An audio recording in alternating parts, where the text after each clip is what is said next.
ఏమాత్రం భయపడకుండా పరిరక్షించడంలో బాలాసాహెబ్ ఠాక్రే గారు ఒక స్ఫూర్తి.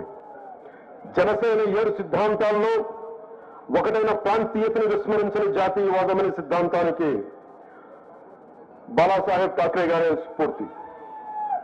అలాంటి బాలాసాహెబ్ ఠాక్రే గారికి నా వందనాలు. ఏ విషయాన్నైనా ధైర్యంగా చెప్పడం, బాలాసాహెబ్ గారి దగ్గర నుంచి నేర్చుకోవాల్సింది ఏ విషయాన్నైనా ధైర్యంగా చెప్పడం, నిర్మోహమాటంగా నిక్కచ్చిగా ఉండడం, అధికారంతో సంబంధం లేకుండా మన సిద్ధాంతాలకు బలంగా కట్టుబడి ఉండటం బాలాసాహెబ్ ఠాక్రే గారి నుంచి నేర్చుకున్నాం.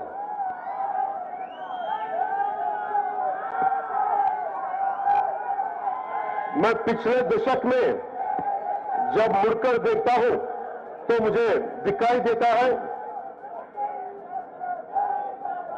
आर्टिकल 370 के बाद का कश्मीर, राम मंदिर से शोभायमान अयोध्या, विश्व पटल पर चमकता हमारा तिरंगा, भारत के हर कोने को जोड़ते हाईवेज, हर गांव में पहुंची सड़क, एनडीए सरकार के 25 करोड़ भारतीयों को गरीबी से उबारा है। एनडीए सरकार ने इन 10 वर्षों में 4 करोड़ किसानों को फसल बीमा योजना का लाभ दिया।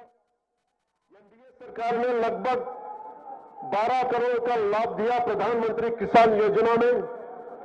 कुल 30 करोड़ के मुद्रा योजना का लाभ दिया हमारी बहनों को।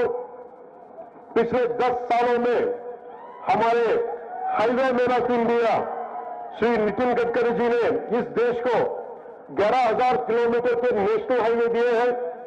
महाराष्ट्र को 701 कम लंबा समृद्धि महामार्ग भी मिला जो नागपुर से लेकर ठाणे को जोड़ता है और महाराष्ट्र के नवनिर्माण में जोड़ी गई एक और उपलब्धि है। ऐसे न जाने कितने कार्य किए गए हैं और किए जा रहे हैं जो महाराष्ट्र को 2038 तक $1 ट्रिलियन की आर्थिक व्यवस्था बनाएंगे और महाराष्ट्र भारत को 5 ट्रिलियन डॉलर के साथ विश्व की तीसरी सबसे बड़े अर्थव्यवस्था बनने में महत्वपूर्ण योगदान देगा। మీకోసం చిన్నది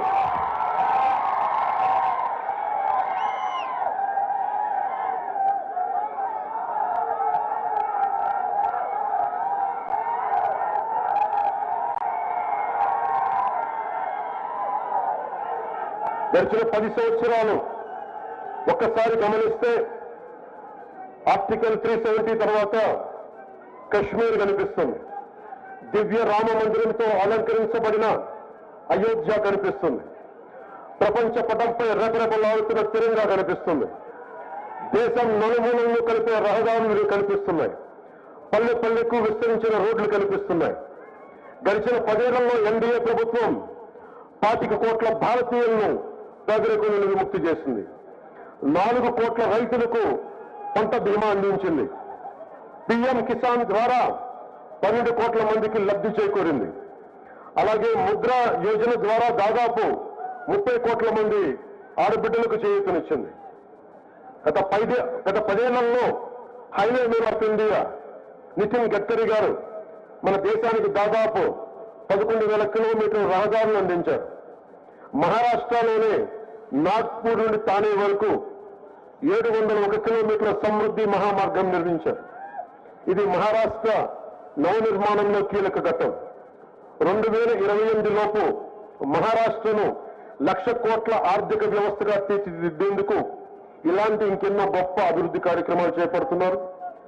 భారతదేశాన్ని 5 లక్షల ట్రిలియన్ల జీడీపీతో ప్రపంచంలోనే 3వ అతిపెద్ద ఆర్థిక వ్యవస్థగా మార్చడంలో మహారాష్ట్ర కీలక పాత్ర పోషించబోతుంది.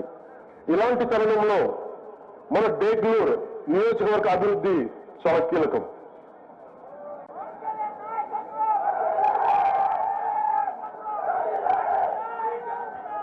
हम बेंगलुरु की विकास की बात करें तो बेंगलुरु के विकास के लिए भी अनगिनत कार्य एनडीए सरकार द्वारा किए गए हैं।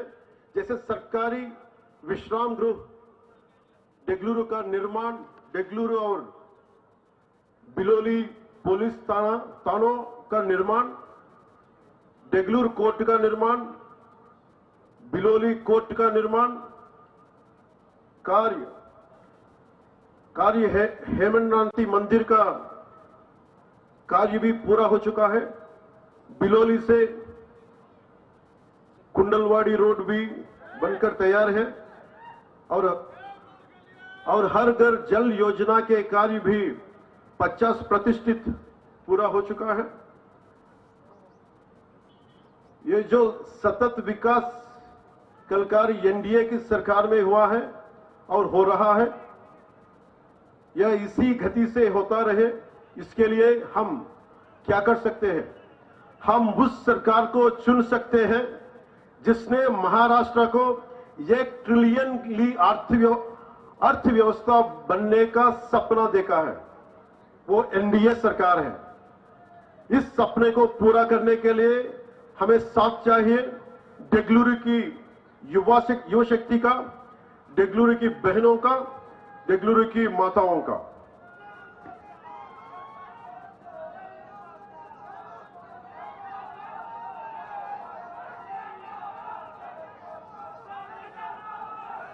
బెంగళూరు నియోజకవర్గంలో ఎన్డీఏ ప్రభుత్వం ఎన్నో అభివృద్ధి కార్యక్రమాలు చేసింది. ఎన్డీఏ ప్రభుత్వంలో ప్రభుత్వ విశ్రాంతి గృహం, బెంగళూరు బిలోలి పోలీస్ స్టేషన్ నిర్మాణం, బెంగళూరు కోర్టు నిర్మాణం, బిలోలి కోర్టు నిర్మాణం, హేమంత్ పంతి ఆలయ నిర్మాణం, కుందల్వాడి నుండి బిలోలి రోడ్డు మార్గం కూడా నిర్మాణం పూర్తయింది. అలాగే హర్ ఘర్ జల్ యోజన పథకం కింద 50% పనులు పూర్తయ్యాయి. బెంగళూరు నియోజకవర్గంలో ఇదే వేగంతో అభివృద్ధి కొనసాగాలంటే మనం ఏం చేయాలి? మహారాష్ట్రను 1,00,000 కోట్ల ఆర్థిక వ్యవస్థగా మార్చాలనే సంకల్పంతో ఉన్న ప్రభుత్వాన్ని ఎన్నుకోవాలి. ఈ కల సాకారం కావాలంటే ఎన్డీఏకు ఇక్కడున్న యువత, బెంగళూరు యువత, బెంగళూరు ఆడబిడ్డల మద్దతు, బెంగళూరు ప్రజల సహకారం కావాలి.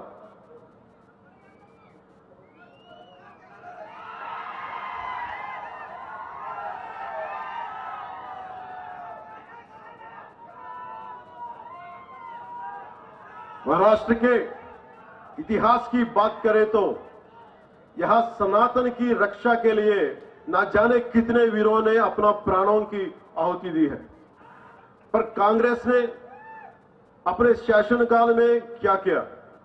पालघर में हमारे साधुओं की हत्या हुई. పాల్ఘర్లో మీరు చూశారు, చేతులెత్తి వేడుకున్నాడు, నన్ను చంపొద్దు చంపొద్దు చంపొద్దు అని. పాల్ఘర్లో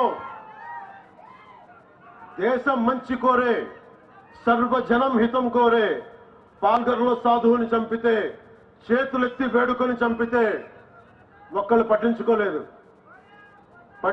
చంపిన వాళ్ళకి శిక్ష పడాలి. అందుకనే ఇలాంటి ప్రభుత్వాలు కాదు మనకు కావాల్సింది. సాధువుల్ని, సంతుల్ని, సనాతన ధర్మాన్ని కాపాడే ప్రభుత్వం కావాలి.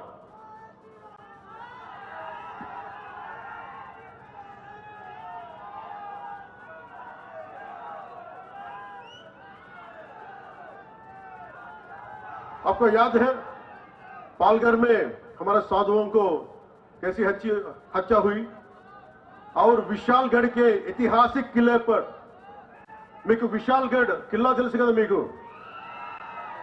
అది అన్యాక్రాంతం అయిపోయింది. ఆక్రమణదారులు దాన్ని కైవసం చేసుకున్నారు. శివాజీ పోరాడింది వీరి మీదే, కానీ ఈ రోజున మళ్ళీ ఇంకోసారి పోరాటం చేయాల్సిన పరిస్థితి. और विशालगढ़ के ऐतिहासिक किले पर अतिक्रमण हुआ और यह मुद्दा धर्म से नहीं जुड़ा,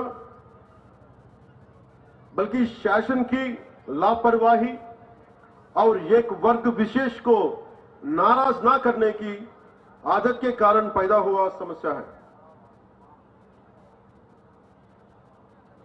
अधिकारियों ने इसकी सुरक्षा क्यों नहीं की?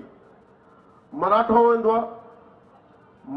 द्वारा बनाए गए दुर्ग केवल वास्तुकला के नमूने नहीं है, बल्कि भारत के संरक्षक, सनातन धर्म के संरक्षक है।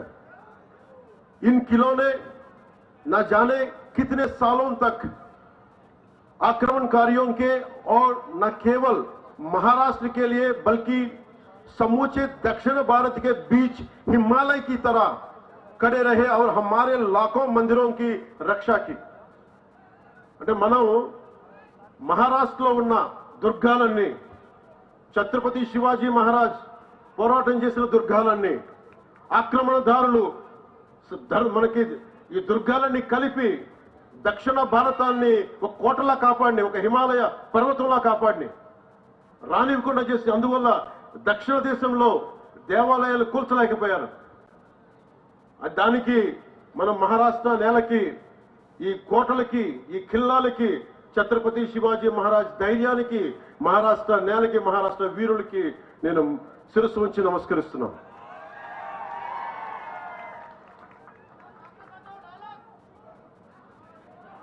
सोचिए, अगर ये किले नहीं होते तो हम हमारे हजारों मंदिरों की क्या स्थिति होती, तमिलनाडु में क्या होता, आंध्रा के मंदिरों की क्या स्थिति होती। जरा सोचिए, आज बाला साहेब होते तो क्या सोचते। बाला साहेब ठाकरे जी चाहते थे एकजुट भारत, एकजुट भारत, నిలబడి ఉన్న భారతం, కలిసికట్టుగా ఉన్న భారతం. అంతే, బాలాసాహెబ్ ఠాకరే కోరుకున్నది కలిసికట్టుగా ఉన్న భారతం, ఒక్క భారతం, ధైర్యంతో కూడిన భారతం, పౌరుషంతో ఉన్న భారతం, సాహసంతో ఉన్న భారతం. बाला साहेब ठाकरे जी चाहते हैं एकजुट भारत, जिसे मोदी जी पूरा कर रहे हैं. वो चाहते थे राम मंदिर, जिसे एनडीए ने पूरा करके दिखाया. उनकी हर इच्छा को पूरा करने में लगी है एनडीए सरकार. शिवरायांनी सांगितले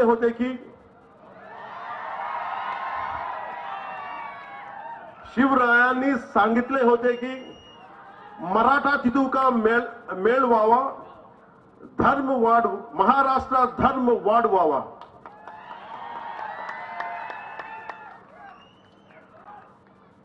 अब ये महाराष्ट्र की जनता निर्णय लेगी कि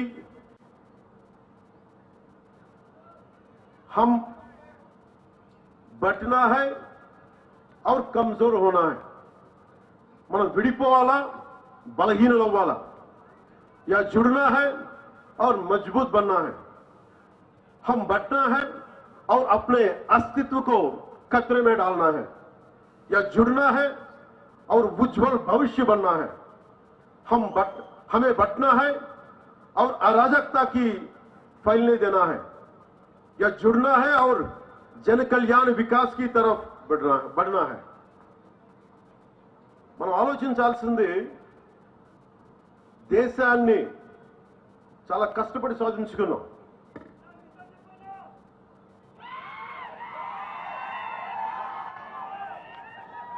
మన దేశాన్ని రక్షించుకోవడంలో నిర్ణయం మీ చేతుల్లో. విడిపోయి బలహీన పడదామా, లేదా కలిసి బలంగా నిలబడదామా? విడిపోయి మన అస్తిత్వాన్ని ప్రమాదంలో నెట్టేద్దామా, లేదా కలిసి బంగారు భవిష్యత్తు నిర్మించుకుందామా? విడిపోయి అరాచకత్వానికి స్థానం కల్పిద్దామా, లేక కలిసి అభివృద్ధి సంక్షేమం వైపు ప్రజలు నడిపిద్దామా? మనందరం ఇర్రెస్పెక్ట్ ఆఫ్ రిలీజియన్, ప్రాంతాలను దాటి, ఇది సనాతన ధర్మం ఉండే నేల ఇది.